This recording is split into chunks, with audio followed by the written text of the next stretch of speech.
Senhoras e senhores, mais uma vez, de novo, outra vez, damos início a mais uma edição do Botequim da Cultura, na sua 4ª edição.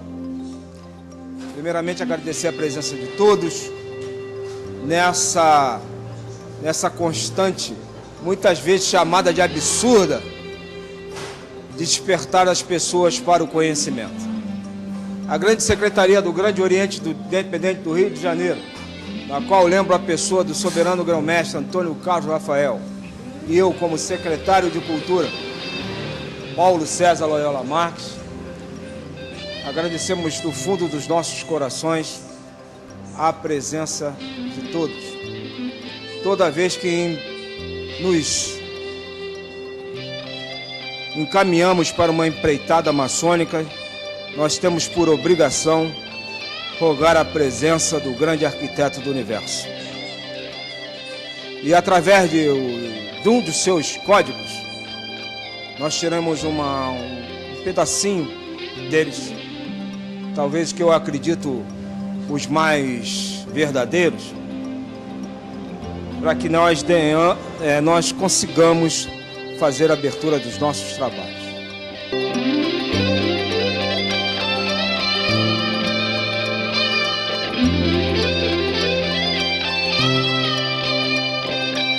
Aquele que habita no esconderijo do Altíssimo, a sombra do Onipotente descansará. Direi do Senhor, Ele é o meu Deus, o meu refúgio, a minha fortaleza, e nele confiarei. Ele te livrará do laço do passarinheiro e da peste perniciosa. Ele te cobrirá com suas de penas e debaixo de suas asas confiarás. Não terás medo do terror da noite, nem da seta que voa de dia, nem da peste que anda na escuridão, nem da mortandade que assola no meio-dia. 1000 cairão ao teu lado e 10.000 à tua direita, mas não chegará a ti. Somente com os teus olhos contemplarás e livrarás a recompensa dos ímpios. Nem o mal te sucederá, nem praga alguma chegará à tua tenda. Os teus anjos darão ordem ao teu respeito, para te guardarem em todos os teus caminhos. Eles se sentarão nas suas mãos para que não tropece com teus pés em pedras. Pisarás o leão e a cobra, calcarás aos pés o filho do leão e a serpente. Portanto, enquanto encarecidamente me amou, também eu livrarei, porém retiro logo que conheceu o meu nome. Ele me enviará e eu lhe responderei. Estarei com ele na angústia dela, eu te retirarei e o glorificarei. Fartá-lo-ei com angústias de dias, e ele mostrarei a minha salvação. Palavra do Senhor.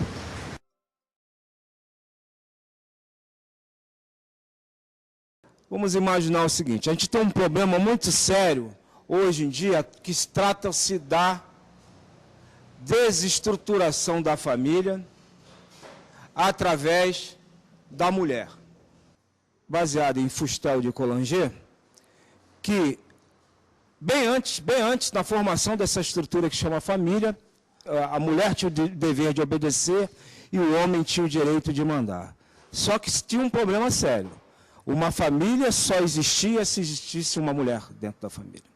A senhora do fogo é aquela que cultuava o fogo.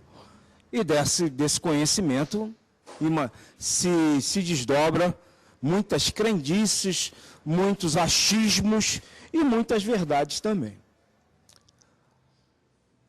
O mundo, a partir do final do século XIX, e muito mais concretamente, a partir da década de 30, com a chamada do século XX, com a chamada da teoria dos sistemas, o mundo começou a ter dono de tudo quanto foi jeito. Mas não aquele dono que submetia o corpo, mas o dono que começou a subverter e submeter a mente, através de uma série de mecanismos. O que nós hoje vamos tratar é de uma forma como se já vinha se fazendo ao longo de mais de 1000 anos, principalmente através da mulher e através da exploração, da detenção e da limitação do conhecimento. Em síntese, nós vamos falar do Santo Graal. Vamos tirar o santo e ficar com Graal, tirar uma letra e só ficar com Cal? A pedra dos celtas, que cada um mês trazia com essa pedra. Quem leu, tudo bem, mas quem não teve oportunidade de ver Os Celtas, o filme que teve por aí, bastante interessante, que através da pedra da mente, ele conseguia se resplandecer, se velar. Essa pedra dos celtas virou o ovo, virou a pedra do conhecimento, e quando alguns entenderam, santificaram essa pedra. Começaram a entender isso que eu vou mostrar a vocês. Está vendo aqui, ó? Aquele que concebe, aquele ser que concebe e aquele ser que ingera. Os maçons vão entender isso com alguma particularidade. Sobre esse fenômeno de engendrar, de conceber e de engendrar. E através de quem concebe, se estabeleceu uma forma, um cálice sobre isso.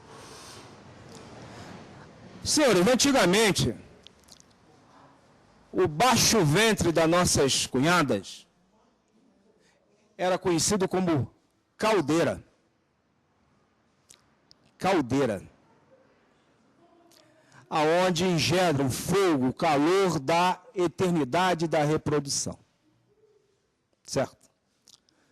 Mais adiante, vamos admitir, como está aqui José de Arimateia, consegue pegar o cálice de Cristo da Santa Ceia, sai de Jerusalém, atravessa o Mediterrâneo, atravessa a Europa pelo sul da França, chega em Calais, atravessa o Canal da Mancha e vai dar no lugar chamado Aaron, que depois virou Avalon. E lá esse cálice é escondido, e lá é criado o primeiro mosteiro dedicado a quem? A Maria. A Maria. E todo esse arcabouço,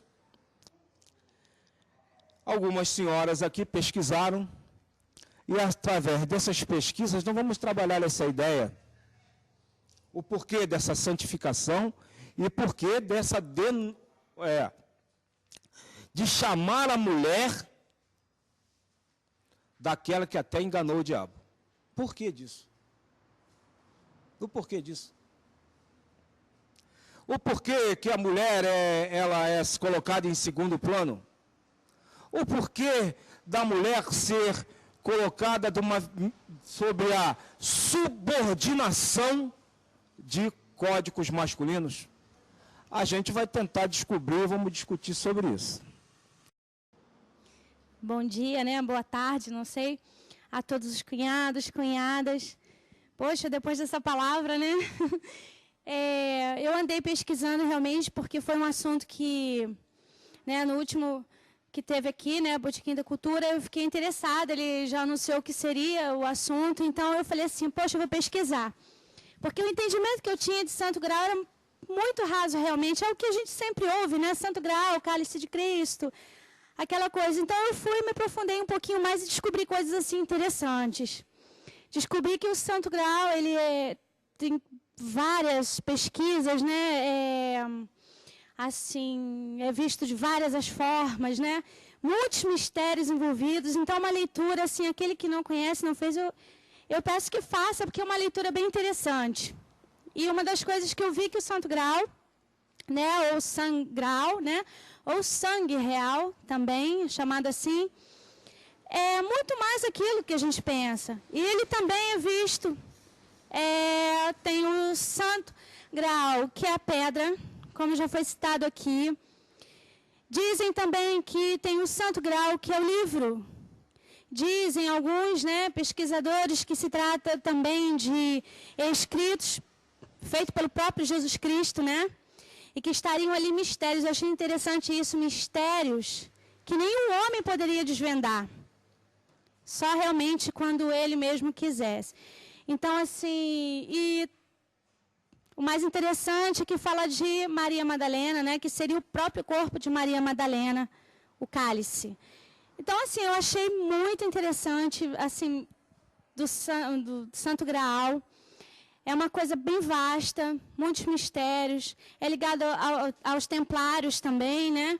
Assim, é uma busca incessante, como já foi falado aqui pelo cunhado, de sabedoria, espiritualidade.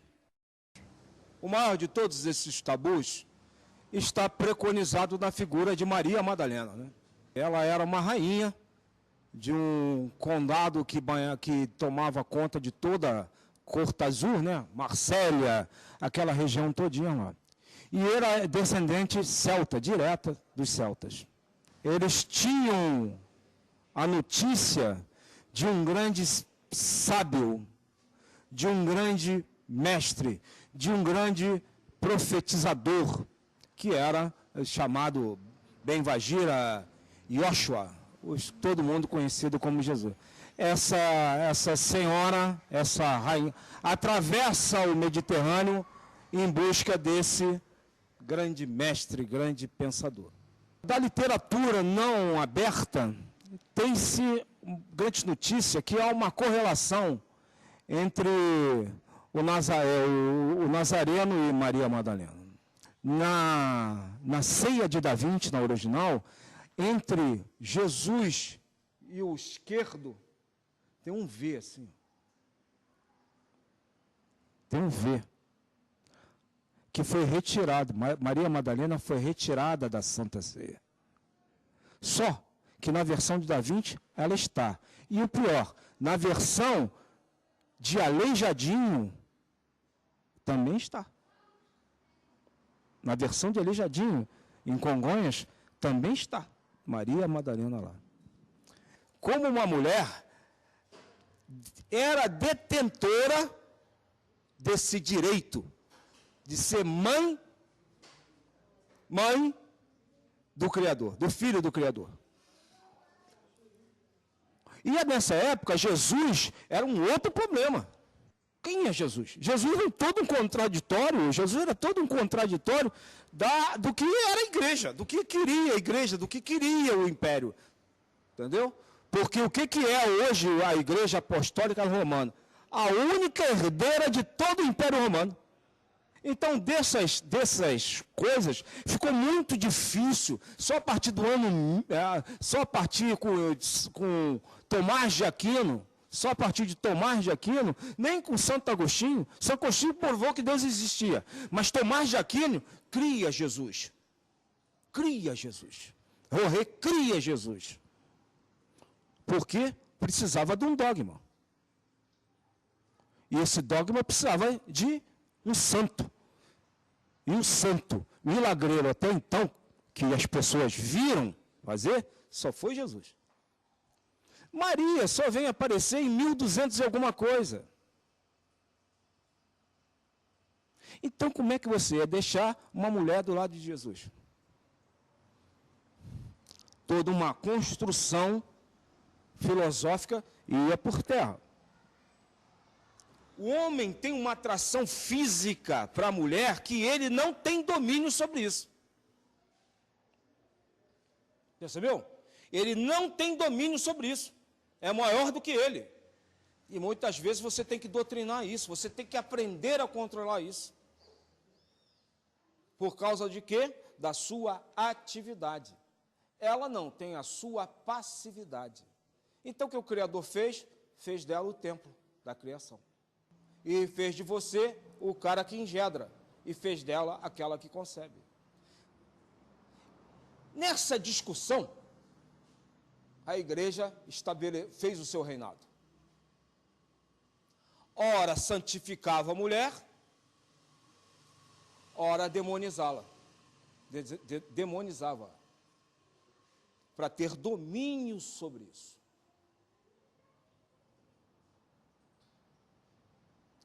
Afasta de mim esse cálice de vinho tinto de sangue. É os dois lados que eles exploram para o domínio das mulheres. Mas eu preciso fazer dela, deixar de fazer dela de um objeto de necessidade para ser um objeto supérfluo. Então, o que eu faço com ela? Eu a submeto. Ao quê? Aos meus sortilégios, aos meus devaneios. O que eu faço com ela? Primeiro, tiro-lhe a roupa, tiro a cobertura. Já que eu não a dei conhecimento, agora eu vou descobrir, porque a mulher com conhecimento é uma mulher sábia. Agora, uma mulher sem conhecimento e sem roupa é uma prostituta. Então, a partir disso, eu vou dominando todos através do sortilégio da mulher. E aí crio uma das coisas mais incríveis que existe, uma revista masculina. Aí eu crio o quê? O Dia Internacional da Mulher.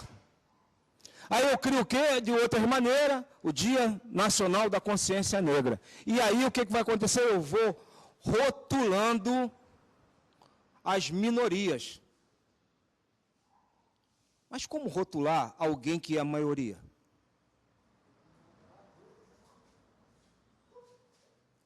Essa ideia que precisa ser colocada. Cria-se daí o guardião, porque dentro daquela corrente que era a favor e a contra, tinha um pessoal que era a favor dessa estrutura. Então o que eles fazem? Criam um guardião, uma ordem, para proteger o quê? O templo. Não era o templo, o templo, a Sagrada Mulher. Por que a Sagrada Mulher? Porque ela era uma rainha. Porque sangue real? Porque ela tinha sangue real. Então o que acontece? A mulher é o centro do graal.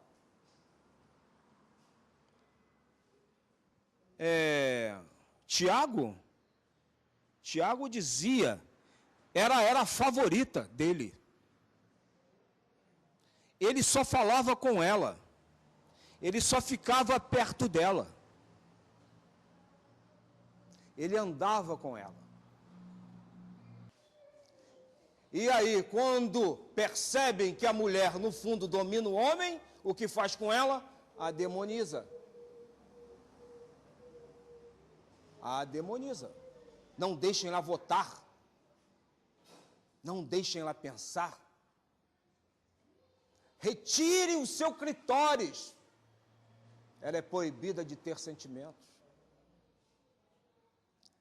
Essa é a realidade do Santo Grau. Vocês vão entender, através desse conhecimento, o grande malefício que se chama Big Brother. E outras reality shows daí. Já viu agora qual é a temática? Qual é? A última das degradações da mulher. A exposição total, nua e crua. O desfacelamento de uma família que você coloca dentro do casa. E bota uma porção de Big Brother, grandes irmãos. Tudo dentro da coisa, você criou uma família. E aí você destrutura ela através do poder, do dinheiro, da intriga, da safadeza, de tudo que você puser em busca, hoje, do Deus maior, que é R$1,5 milhão de reais. Como advogado, que sou há muitos anos, eu sempre lutei, que as leis anteriores, o homem é o chefe, é o cabeça da família, e fazia o seguinte, na separação, a mulher ficava com 1/3. Então eu sempre briguei, sempre fazia proposta aos meus clientes, quando procurava no escritório. Quantos filhos o senhor tem? 5. O senhor ganha quanto? 1.500. Ela vai ficar com 500, o senhor com 1.000. E seus filhos, não são seu sangue também? Então o que foi feito? Eu disse, então fica com a metade, dá metade a ela. E eu brigava. Na separação, então, quem tem que ficar com 1/3 é o homem, que ela vai cuidar dos filhos. Aí enganaram a mulher mais uma vez, com essa nova Constituição de 1988, estabeleceu que a mulher é igual ao homem de direito e dever, e o homem não é mais o cabeça da família. Então, o homem vai embora de qualquer jeito e a mulher não tem direito a mais nada. Não, mas eu dou o homem aqui, eu estou dando para o meu filho R$1.000, você está dando quanto? Doutor, estou dando mais, o juiz não dá. Nosso objetivo aqui é pedir aos senhores que não aceitem nada pronto. Pergunta por que isso? Por que eu tenho que obedecer isso? Você deve excluir a vontade de humilhar seu semelhante. Isso que o Loyola está passando aqui nessa palestra. Por quê? Se eu não vivo sem a mulher, por que eu vou colocar ela em plano inferior? Então, nosso irmão Loyola, o objetivo de botar o Santo Graal, na realidade, o que ele quer é aproximar as pessoas para um melhor convívio. Não ter vontade de vencer humilhando o outro. Vencer fazendo o outro crescer. Isso ele não podia falar, que era autoelogio. Nós é que temos que ver. Eu não tenho procuração dele, mas tenho que agradecer aos senhores a presença, a boa vontade de estar aqui. Vocês são jovens. Não deixe de estudar. Por quê? Quando o senhor faz um curso de pós-graduação, o senhor está induzido por alguém. Quando o senhor faz um doutorado também. Mas lá o senhor aprende o que alguém quer.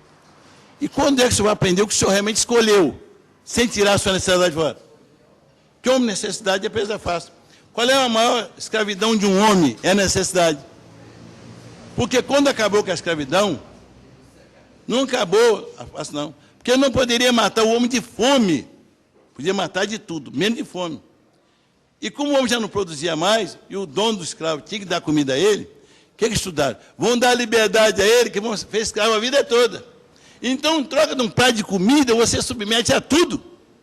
É isso que o Loyola está falando ali. Vamos trazer a mulher para nós mesmos e dizer assim, ó, do mesmo jeito que um átomo, eu preciso da parte central, que são os prótons e os elétrons na periferia. Você, mulher, é o centro de tudo. Eu apenas estou na periferia. É isso que ele está buscando aqui. Então, esse Santo Graal não é para discutir religião de ninguém, que tem os evangélicos, tem o espírita, né? Não, senhor, não é isso que ele quer, não. Para retirar, tem ali um pastor, tem outros mais ali. Nós queremos o quê? Paz. E que da outras vezes, os senhores venham mais. Inclusive, tragam temas também. Ó. Vamos falar disso aí, aqui o senhor Loyola, que ele busca que fala bonito, que busca tudo. Porque ó, ele olha no computador tudo e guarda tudo. Vamos ver os irmãos, os visitantes, as pessoas, vamos transformar isso aqui, não mais num botequim de cultura, mas um fórum de debate. Porque a palavra botequim é um termo meio pejorativo, né? Dá a impressão que é boêmio, aproveita da tolice de alguém. No fórum de debate, é onde se busca o conhecimento. Porque quando você buscar a filosofia, você vai ver. Nós brigamos com o professor a vida toda, que fizesse parte do segundo grau, filosofia e sociologia. E o nosso Fernando Henrique colocou no primeiro grau, no segundo grau, primeiro e segundo ano do segundo grau, ter filosofia e sociologia. Porque a sociologia vai estudar o homem, por quê? Para você saber por que você pensa e o que você quer. O que é melhor para você? Não deixe que eu escolha o que é melhor para você. Nós queremos que você escolha o que é melhor para você. Eu escolhi ser bom para mim ser cristão. Então você vai ser cristão. Eu escolhi para mim ser espírita, será espírita. Escolhi para mim ser um bom cidadão. Agora, dentro disso, que você não humilhe ninguém, subjugue ninguém.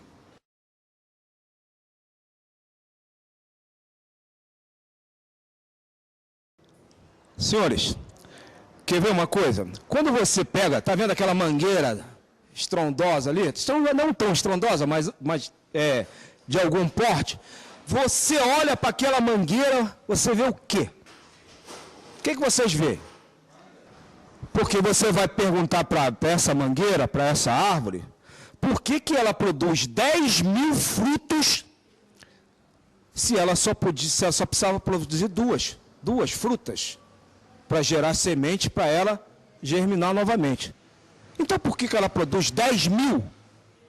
E aí nós estamos tentando trazer isso para vocês, porque nos parece que o fenômeno dessa chamada consciência ambiental está revelando outras facetas da nossa chamada condição humana, que trata de duas coisas, do chamado conformismo e do chamado leninismo. Esse conformismo ou comodismo para alguns estabelece que você, não tendo a maneira nenhuma ou nenhum recurso para modificar aquilo que está estabelecido, Você se conforta e se acomoda com o estado de coisa que está presente. O leniente não. O leniente é aquele, por algum momento, tem algum mecanismo de modificar o que está presente e não faz.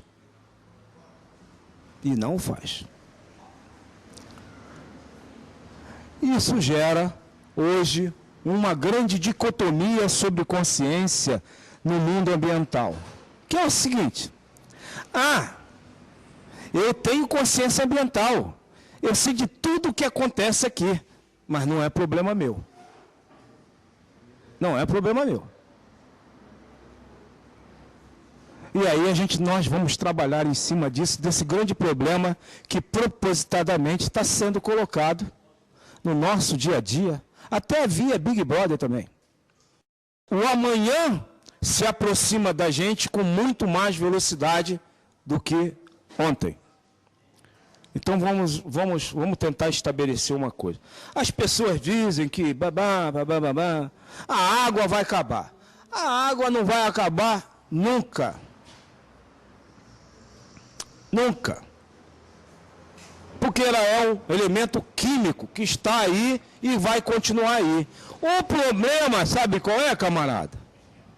É que a expectativa de vida da população, do modo geral, no mundo, foi a 65 anos, por causa da África, que lá em muitos lugares não se chega a 45. E, em compensação, é a mesma quantidade de água que tem.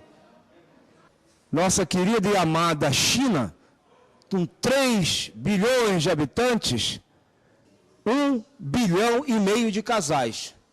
Se cada um tiver um filho,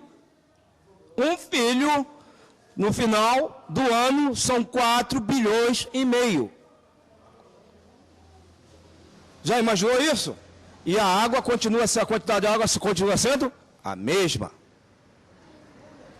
Esse é que é o grande problema. E quanto mais você faz mau uso da água, menos água potável você tem disponível. Essa que é a grande discussão. A grande discussão está isso, de como você usa esse bem natural. Vamos fazer vamos usar uma matemáticazinha aqui.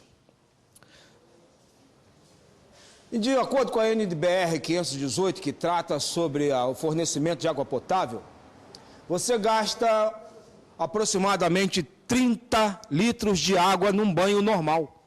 Banho normal, 30 litros de água. Se você for uma pessoa que toma 3 banhos por dia, 90 litros de água por dia que você gasta para tomar banho. Olha só. Bom, quanto na minha casa são 7, né? Já vi, 9 vezes 7, 63, 500 litros de água por dia para tomar banho. Já imaginou? Multiplica por 30 e depois multiplica 30 vezes 12. Já imaginou?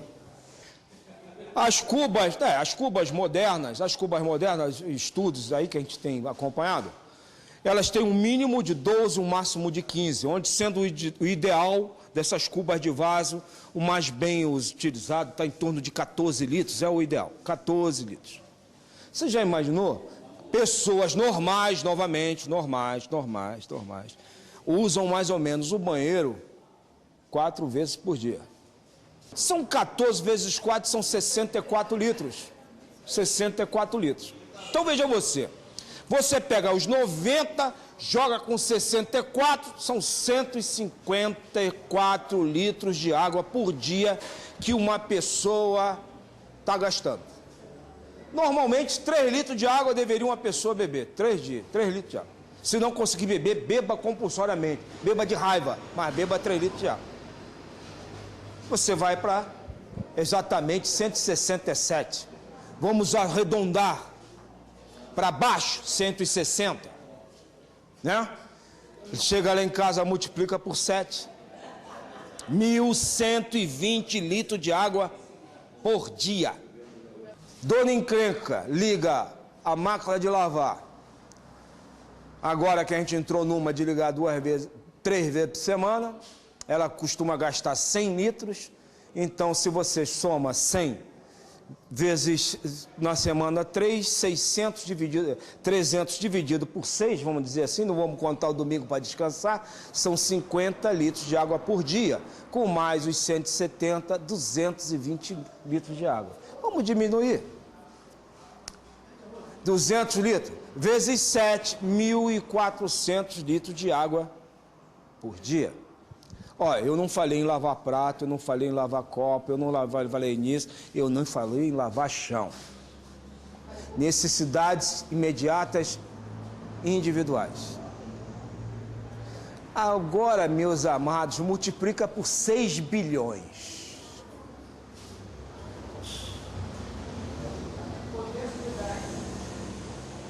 É aterrorizante, não é? Não é aterrorizante?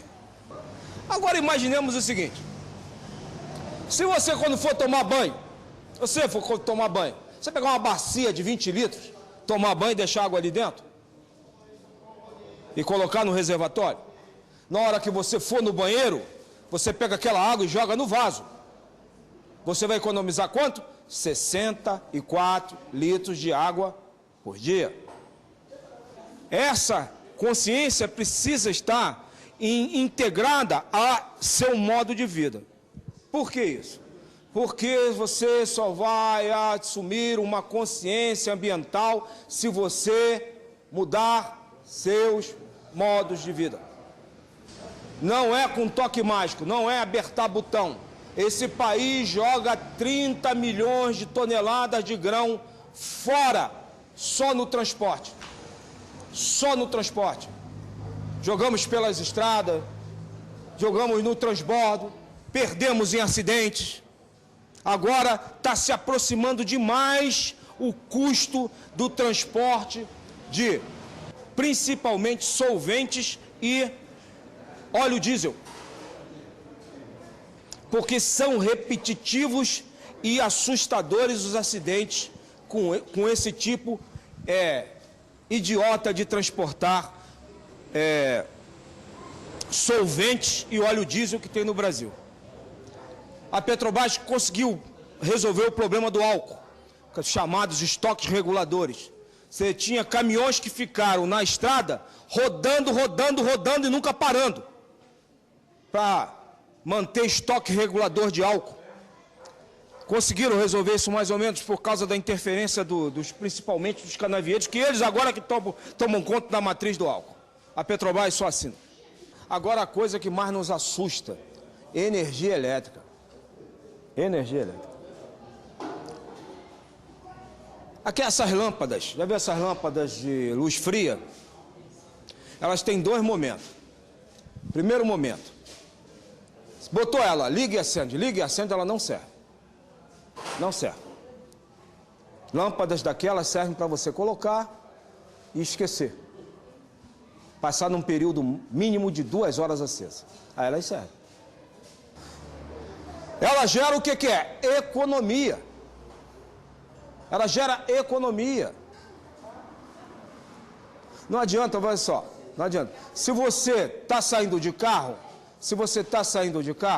gente, não adianta você querer encarar o trânsito 10 horas da manhã. Você vai perder combustível, sacrificar seu carro. Habitue-se a um horário compatível, porque senão você vai ter sérios prejuízos. Que é um prejuízo, como você pega areia e bota aqui, ó, na mão, escorre entre os dedos e você não percebe. Então, meus irmãos, planejem antes. Planejem antes. A agenda é para isso. Planejem antes. Isso é consciência ambiental. Agora chegamos no gás. Vamos lá. O poder calorífero do 1 quilo de GLP dá 11.000 quilocalorias. Um botijão está em torno de R$45, por aí. 50. São 13 quilos, dá 143, né? 143 mil quilocalorias que tem no bujão de gás. O gás natural, o potencial quilocalorífico dele é 8.890. Bom, vamos dividir 143 por 8.890, nós teremos a quantidade de metros cúbicos, porque lá a medida é por metro cúbico e aqui é quilo. Então, 143 mil dividido por 8.890, dá quanto? 15,9 metros cúbicos, não é isso? 15,9 metros cúbicos. Isso vai dar um custo aproximadamente de R$ 48 ao absurdo que está o metro cúbico na coisa. Então veja você o seguinte, uma família para viver, para entrar dentro de casa, tomar banho, acender a luz e fazer comida, são lá 48 mais 91 mais 60. R$200. R$200 para você entrar dentro de casa.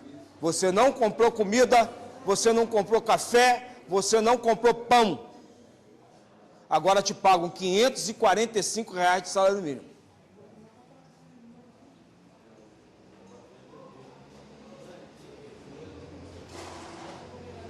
Você é obrigado a ter consciência ambiental. Alguém lá em cima não a tem. Porque quando não te dão, não te garante necessidades básicas, você sai do plano racional e vira predador. Vira predador. E você começa, enquanto o leão procura o outro ser para comer, para sobreviver, você começa a dar jeitinho para poder sobreviver. E esse jeitinho para sobreviver, a primeira coisa que desaparece são preceitos morais. Porque não é o problema de você chegar, pum, dar um tiro, pum. Mas o pior dos problemas acontece quando você começa a se apropriar. E isso virar hábito. Não é o problema de você chegar, apanhei uma maçã, hoje, com 5 anos de idade. Se não cortar, mas não é com violência, amanhã ele está no caixa eletrônico. Isso é consciência ambiental, mais incrível que possa parecer. O maior dos nossos problemas são os dejetos eletrônicos. Tem 2 indústrias no mundo, 2 indústrias reconhecidas pela ONU. Uma está no Japão, que não é de um Japão, é de um coreano, e uma outra está na Holanda, que não é de holandês, para a reciclagem dessas baterias de celulares e outras tantas que tem por aí. O olho é a bateria do celular, porque ela, o que tem dentro dela? Tem um filamento de ouro dentro dela. Só que existe um outro problema. Como levar para esses lugares? Porque a quantidade suficiente não paga o custo.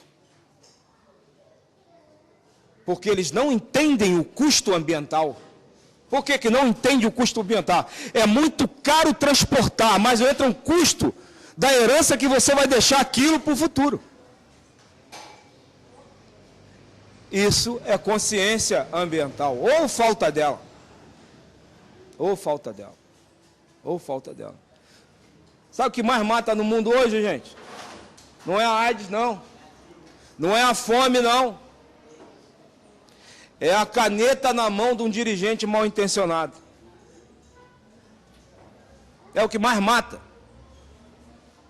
A corrupção nesse país chegou às raias dos 35%, é mole? 35% do que se produz nesse país vai para a corrupção. Isso é falta de consciência ambiental. O pessoal fala, não, a gente precisa ter linha férrea. Claro que precisa ter, né? Mas aqui é muito difícil fazer. Meu Deus do céu, a Rússia atravessou em 10 mil quilômetros, passando por tudo quanto é lugar, e atravessou a Sibéria. Com 10 mil quilômetros da chamada Transiberiana. O que eles têm diferente da gente? Agora eu vou falar um ex-professor, José Abrantes, PhD em qualidade pela Celso Sukov. Ele criou o 8S, proveniente dos 5S, chamados 5 sensos, e ele misturou o 6 sigma, o 5S, e colocou e criou o 8S. O que acontece? Sabe quanto você gasta de água para fazer um Uno Mille? 35 mil litros d'água. Sabe quanto você gasta de material para fazer isso aqui, ó? 4.000 vezes o peso dele.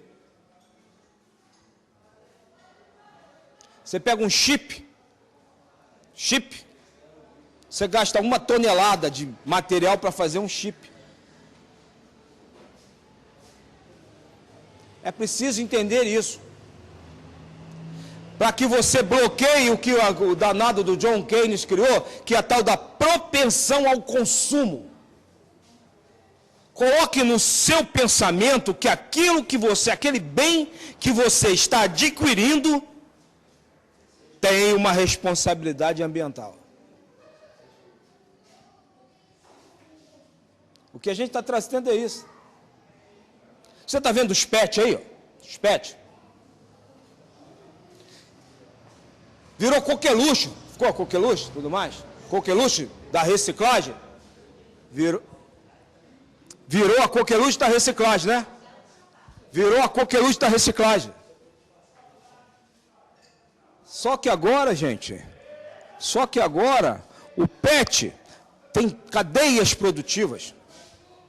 A primeira cadeia produtiva, sabe onde está? Está no lixão.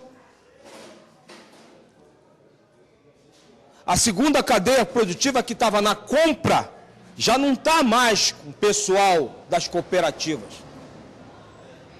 Já tem dono. Ele já é prensado, paletizado, vendido e agora está sendo esfarelado. Sabe por causa de quê, meus irmãos? Para ele não virar via de regra. Meus irmãos, vou dizer para vocês. A tábua de madeira, tábua de madeira, que tem outro tipo de tábua, que é para fazer caixotes, para fazer formas, para a indústria da construção civil. A ABNT, há 12, 13 anos, aprovou a de polímero, que é a reciclagem do plástico, e eles fundem em tábuas de plástico, do jeito que você quiser. O que elas têm? Formas metálicas que você vai encaixando e elas são parafusadas, não são pregadas.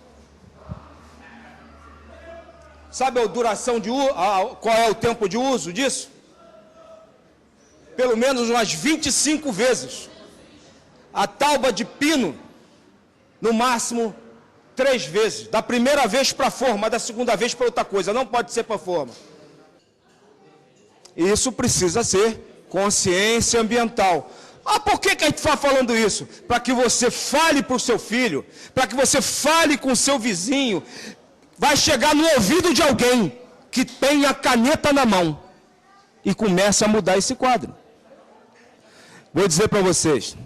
Sérgio Avard deve ter falado do Natal de Goldway, lá no Paraná. Tecnologia da Bélgica. Reciclagem de pneus. A gente, de cada 10 pneus em uso, a gente comprava 3 usados dos Estados Unidos. Você comprava pneu usado. Então, a Goldway veio para o Paraná, um complexo enorme para reaproveitamento dos pneus com certificação. Montaram a pancada todinha. Meu Deus do céu, quando ela ia funcionar, alguém entrou com uma mensagem na Câmara Federal e proibiram. foi proibida de se instalar. Pode. Eles não iam recachutar o pneu. Eles iam destruir o pneu e refazer o pneu. Simplesmente picotar o pneu todo, tirar a aro novamente, pegar essa matéria-prima e refundia e fazia novos pneus. Pneu com certificação e tudo. Não puderam fazer. E aí a gente está nessa aí. Produzindo uma gama absurda de pneus, que vão para onde? Vão para onde? Tu vê aí, daqui a pouco tu vê um arrimo, um calço de barranco com pneu. Deixa o nome técnico, não importa. Então você coloca ali. Aí você vê, puxa, que bom uso do pneu. Aí tu vê essa aqui.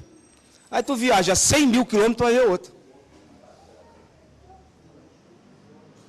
Isso é consciência ambiental. Vocês já imaginaram, vocês, quando saem para os seus divertimentos aí, nós saímos mortos nesse divertimento, quanto se comete de desatinos com o meio ambiente? Não vou falar da latinha de cerveja que o cara bebe no ônibus e joga pela janela. Aquilo é crime flagrante de delito, o cara tem que ser preso. Tem que ser preso. Mas a água que você bebe da sua garrafinha, você bebe água na sua garrafinha, aí fica com aquele bicho morto na sua mão, que tu não sabe o que fazer com aquilo. Aquilo fica pulando na tua mão. Já olhou para ela? Será que na minha casa isso não tem uma utilidade? Será se eu cortar em cima, metade do que vai, não tem uma utilidade? Vai botar linha, botar botão, botar isso, botar aquilo. Um simples enfeite muda a cara daquilo. Isso não é coisa de pobre, não. Isso é coisa de gente inteligente.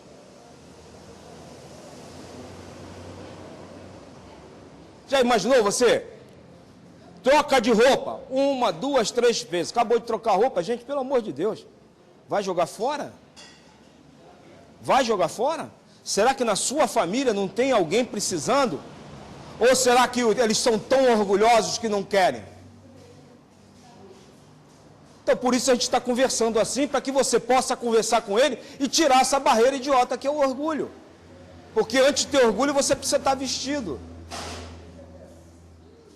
Está vestido. Vai jogar comida fora. Vai jogar comida fora. Você não tem um vaso de planta, não? Você não tem alguém que precise?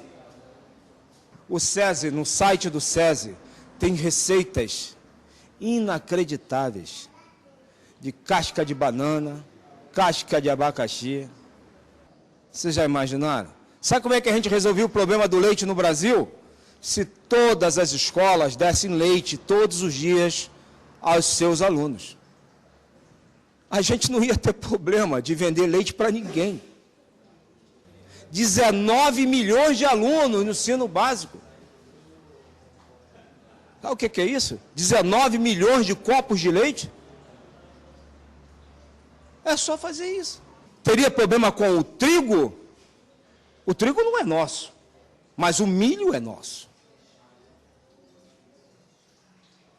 Teria problema de fome se esse milho tivesse uma consciência pelo menos americana, que lá só se exporta os excedentes, por isso eles produzem em larga escala. Aqui não. Aqui a gente fica sujeito às commodities. Aqui só exporta tudo. Se sobrar, vende no mercado. Uma grande revolução está acontecendo agora com o café. Não se admite mais padrão, estão dando tempo para todas as torrefadoras. Não existe outro padrão no Brasil para tomar café, a não ser o padrão A, o mesmo que vai lá para fora. Eu quero ter uma rapaziada no Espírito Santo e no sul de Minas, que eu quero saber o que eles vão fazer da vida dele. Que é madeira seca, areia, que joga tudo no café. Por que não pode ser para as outras coisas, meu Deus? A discussão ambiental de hoje não é mais aquela hipocrisia de não jogar dejetos disso, dejetos na cor. É uma discussão social. É uma discussão política e social que precisa estar. Porque, camarada, o lixo está aí. Ó. O lixo está aí. O maior problema da sociedade moderna não é a fome não, rapaz. Tu sabe qual é a profundidade? Quem sabe a profundidade do aterro aqui de Jardim Gramacho? Não, 1,5 milhão de metros quadrados. Qual é a profundidade? Média? 60 metros. A profundidade, não, porque tem lugares que é mais de 60. A profundidade média, 60 metros. Está ali, compactado ali. Sabe o que é aquilo? O petróleo daqui a 1000 anos. Isso é consciência ambiental. Sua criança está no colégio.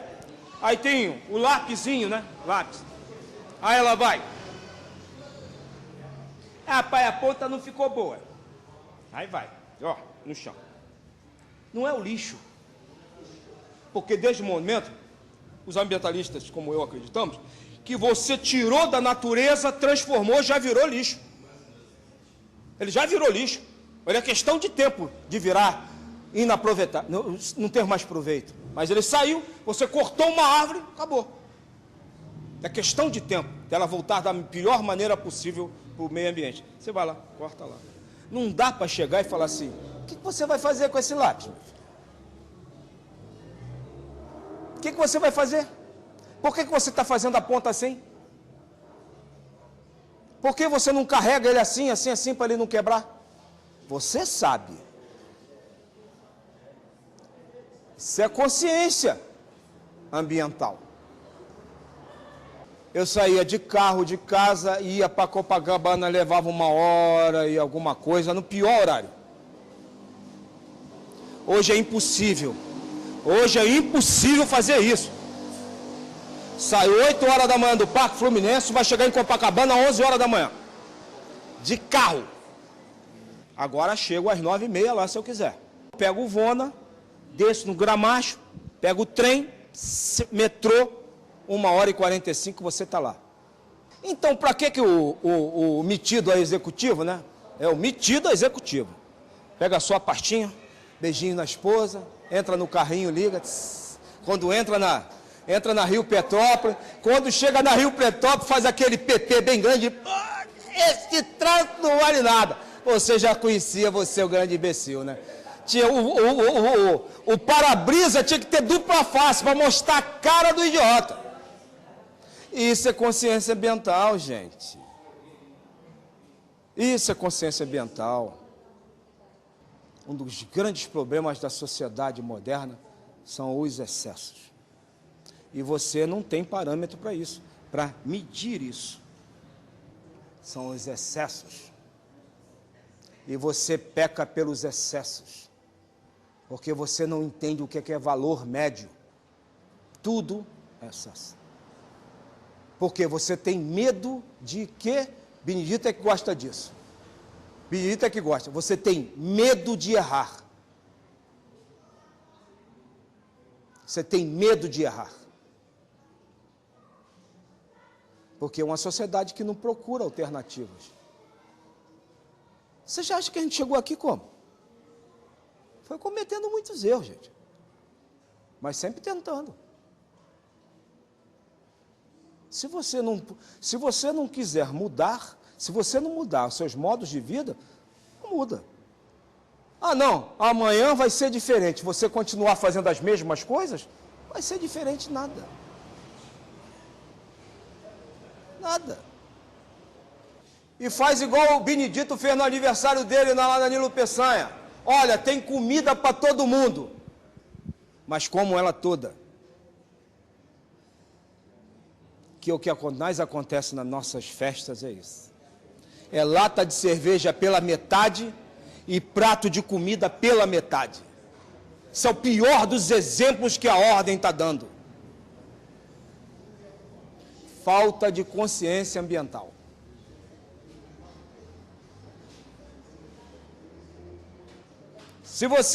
Se você considerar no dia a dia que você pode dar menos um passo, não adianta, gente, planeja para que você não tenha que andar correndo.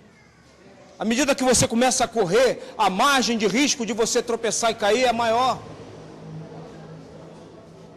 E o pior, as decisões com certeza serão equivocadas. Começa a marcar horário, começa a dar graça para a vida. Todo mundo aqui conhece, alguns conhecem de um jeito, outros conhecem do outro. Uma coisa chamada régua de 24 polegadas. Para os profanos é uma régua comum. Mas para a gente precisa aprender a racionalizar o nosso dia. Isso é uma consciência ambiental. Não adianta você se embrenhar feito um maluco no trabalho, trabalhar feito um maluco e não ter o mínimo de prazer e descansar na vida, rapaz. Você vai num decrescente de produtividade que você não sabe aonde explicar. Aí não tem lugar para o maior de todos os sentimentos. O amor. Amor não é desejo, não, rapaz. Amor é uma construção que você faz. Você vai construindo esse sentimento nas pequenas coisas. As grandes coisas você vê de momento, mas as pequenas coisas você só vê com contato, com o dia a dia. Você vai construindo o amor. O amor pelaquilo que você faz, o amor pelaquilo que você... E aí você vai ter amor pelo seu ambiente. Reparem nas pessoas, ao grau das pessoas. Você vai passando num corredor, né? Tem uma vassoura, um cabo de vassoura caído no chão. O cara vai e passa por cima. Aí vem o outro atrás, pega o cabo e levante. Dê atenção a ele. Ao outro lamente. Ao outro lamente. Por mais que seja, a ordem precisa ser estabelecida. Tem um camarada que eu o admiro. Eu não concordo com algumas coisas dele, mas eu o admiro. Por raça, pela tenacidade, pelos momentos de loucura dele, que é Ike Batista. Ele comprou o Glória, ele comprou. Ele não comprou o Glória, comprou o Glória. Comprou o Glória, comprou o contrato de manutenção da Marina da Glória, comprou a empresa que fazia a manutenção, porque ele não podia, porque o contrato era de 10 anos, então ele comprou a IBTE do Fabiano. Fabiano montou outra coisa, ele comprou a IBTE, só por causa do nome que estava no contrato. O cara comprou o norte do Rio de Janeiro, a Sul, São João da Barra, comprou. O que não deu para comprar, arrendou, está construído um estaleiro, uma siderúrgica, uma fábrica de automóvel. A Petrobras desembaraçada, poços de alta profundidade, ele descobriu um de 140 metros na bacia de Campos, produzindo petróleo mais puro do que todos os outros. Afirmou na frente de João Jora Júnior, em 3 anos eu produzo 1.400.000 barris de petróleo nesse poço. O cara tem 28 minas de ouro. Acabou de descobrir a mina de ouro na Colômbia, mina de carvão, o carvão mais puro do mundo, que já está todo loteado aqui para a siderúrgica dele. Esse é o cara.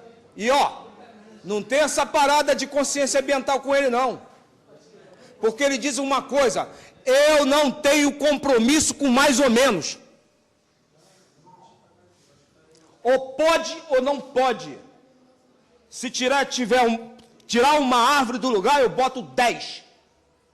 Quando ele fez o termo de compromisso, ele já estava com uma empresa canadense, uma holandesa, num lugar, e fez o levantamento ambiental, antes de fazer o projeto. Um livro desse tamanho assim, ó.